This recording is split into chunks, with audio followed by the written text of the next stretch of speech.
आज Doubtnut app download करें। Doubtnut पर अपने सभी गणित, रसायन विज्ञान, भौतिक विज्ञान और जीव विज्ञान के डाउट्स का करो सफाया।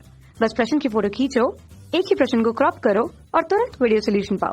अभी डाउनलोड करें।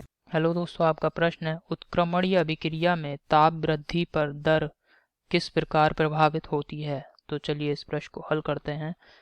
तो दोस्तों, इस प्रश्न को हल करने के लिए सबसे पहले समझना पड़ेगा कि उत्क्रमणीय अभिक्रियाएं क्या होती हैं। उत्क्रमणीय अभिक्रिया क्या है, ठीक है। तो उत्क्रमणीय अभिक्रियाएं दोस्तों वे अभिक्रियाएं होती हैं जो कि दोनों दिशाओं में होती हैं। अभिक्रिया दोनों दिशाओं में होती हैं। दोनों दिशाओं मतलब अग्र दिशा और पश्च दिशा, दोनों दिशा अर्थात अग्र और पश्च दोनों दिशा, अग्र तथा पश्च दोनों दिशाओं में होती है। दोनों दिशाओं में होती है, ठीक है। अब इसको देख लेते हैं दोस्तों किस प्रकार से ये अभिक्रियाएं होती हैं, ठीक है।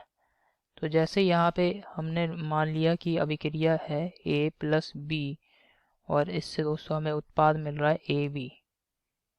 तो यहाँ पे आप देख रहे हैं ये अभिक्रिया दोस्तों अग्र दिशा में होगी, तो इसके लिए हमने ये तीर इस प्रकार से तीर बनाया है और पश्च दिशा के लिए इस प्रकार से। तो यहाँ पे आप देख रहे हैं अभिकारक A अभिकारक B से संयोग करेगा और हमें उत्पाद देगा AB।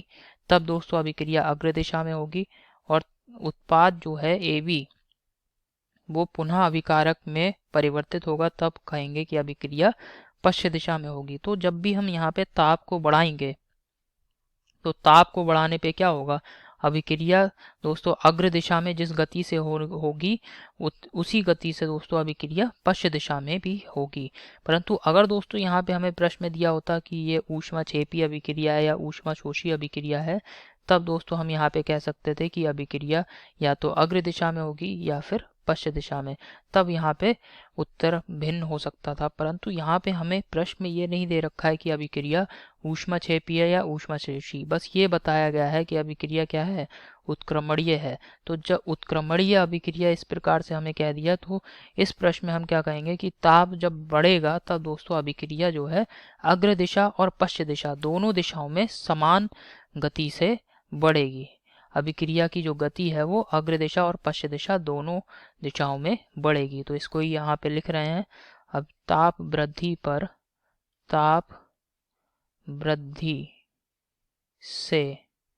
वृद्धि से अभिक्रिया का वेग या अभिक्रिया की गति। तो जब भी दोस्तों हम ताप को बढ़ाएंगे तो अभिक्रिया का जो वेग है या अभिक्रिया की दर है वो दोनों ओर अर्थात अग्र दिशा और पश्च दिशा दोनों ओर बढ़ती है, ठीक है।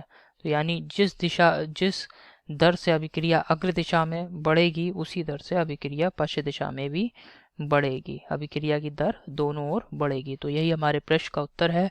आशा करता हूँ आपको समझ में आया होगा। धन्यवाद। कक्षा 6 से 12वीं से लेकर नीट, IIT, JEE वो एडवांस के लेवल तक 1 करोड़ से ज्यादा छात्रों का भरोसा। आज ही डाउनलोड करें डाउटनेट ऐप या व्हाट्सएप करें अपने सारे डाउट्स 8400 400 400 पर।